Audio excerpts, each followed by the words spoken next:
Hi friends, কেমন আছো তোমরা? আশা করছি তোমরা ভীষণ ভালো আছো আর আমিও ভীষণ ভালো আছি।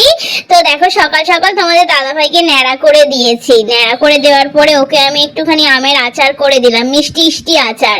আর এটা গুড় দিয়ে বানানো হয়েছে এই আচারটা, আর দারুণ টেস্টি টেস্টি খেতে হয়েছে। তোমার দাদাভাই আর আমি দুজন মিলে আচার খাচ্ছি। আর আমার বানানো এই প্রথমবার, আমি এটা প্রথমবার আমার লাইফে করলাম, কারণ আমি বিয়ের আগে কোনোদিন এসব করিনি, কিন্তু বিয়ের পরে আমি অনেক কিছু রান্না শিখে গেছি, যেগুলো তোমাদের দাদা ভাইকে আমি করে এখন খাওয়াই। আর দেখো, ডিম রেখেই দিয়েছি, আজকে ডিম ভাজা হবে। তো চলো দেখা যাক। ডিম আনার পরে আমার ডিম ভাজাও কমপ্লিট হয়ে গেল। তো আমি দোকানে যাই, আমি বাজার করতে যাই, তোমাদের দাদা ভাই একটু দোকানে থাকে, তো সেই জন্য যেতে পারে না ও, কারণ আমাদের সেলুনের দোকান কখন কাস্টমার আসে না আসে। আর এদিকে দেখো, ভাতটাও রেডি হয়ে গেছে। আর শুধু ভাত করে ক্ষান্ত থাকিনি আমি, আজকে আমরা করেছি চিকেন চাউমিন। আর দেখো, প্রায় অনেকটা চিকেন চাউমিন করেছি, আর করেছি কাঁকরোল দিয়ে পটল দিয়ে একটা ছোট্ট তরকারি করেছি, যেটা ভাত দিয়ে খাওয়ার জন্য। আর চিকেন চাউমিনটা তো শুধুই খাওয়া হয়ে যাবে। তো চলো, দুপুরবেলা আমরা কিন্তু ভাত খেতে বসে গেছি। এখানে তোমার দাদা ভাইয়ের আবার পছন্দ মতো কিছু করতে হলো আবার আমাকে। তো বললো চিকেন চাউমিনটা থাক, ওটা বাজারে বিক্রি করতে যাওয়া হবে, যে টাকাটা আমাদের খরচা হয়েছে তো সেটাই তুলতে যাব।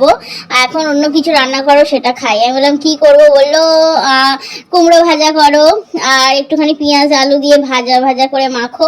আর ঠিক আছে।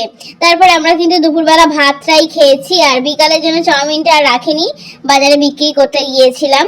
তো যেহেতু বাজারে চিকেন চাউমিনের দাম বিশাল বেশি, তো প্রায় কয়েকটা বাড়িতে বাড়িতে আমরা গিয়ে দিয়ে এসেছিলাম। আর প্রায় 60-70 টাকা করে আমরা নিয়েছিলাম এক একজনদের বাড়ি থেকে। 70 টাকা করে নিয়েছিলাম, মনে আছে।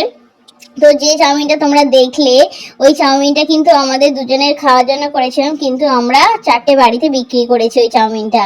আর ওরা আমার হাতে চাউমিন খেতে ভীষণ ভালোবাসে, সেই জন্য ওরা সবাই ফোন করে বলে, দিদি তুমি চাউমিন আনো, আমরা কিনে নেব। তো সেই জন্য আমার ওই চাউমিনটা ওদেরকে দিয়ে এসেছিলাম।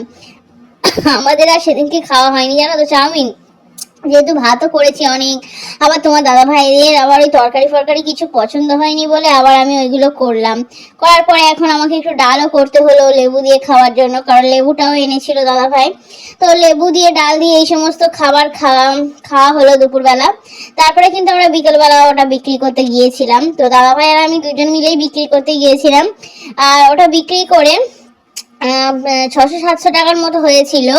আর 600-700 টাকা এই কারণেই বলছি, কারণ কিছু বাড়িতে আমাদের আবার পুজোর বোনাসও দিয়েছে, জানো তো। তো পুজোর বোনাস দিতে আমি ভীষণ খুশি হয়েছি। আর তোমার দাদা ভাইয়ের জন্য একটা প্যান্ট, আমার জন্য একটা জামা কিনে নিয়েছিলাম সঙ্গে সঙ্গে, কারণ ওই টাকা আবার ঘরে আনলে খরচা হয়ে যাবে, সংসারের পিছনে বিশেষ করে খরচা হয়ে যায় আমার, জানো তো। আর সেই জন্য আমি দাদাভাইকে বললাম, চলো তোমার একটা প্যান্ট আমার একটা প্যান্ট কিনে নিই। ও তখন আচ্ছা ঠিক আছে চলো। পুজোর জামা কাপড় আমাদের এরকম আস্তে আস্তে টুকটাক করে হচ্ছে। আবার যদি কখনো চাউমিনের অর্ডার পাই, আবার যাব চাউমিন নিয়ে বিক্রি করব। বিক্রি করে আবার কিছু টাকা আনবো, সেই টাকা দিয়ে আমাদের সংসারও চলবে এবং পুজোরও মার্কেটিং করা হবে।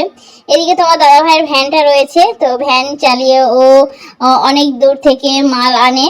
তো এখন রোদ উঠেছে, অনেক আগে বৃষ্টি হচ্ছিল। আর দেখো, 10 টাকাটা আমি পেয়েছি সাবান থেকে, সাবানের মধ্যে কুপন ছিল, সেখান থেকে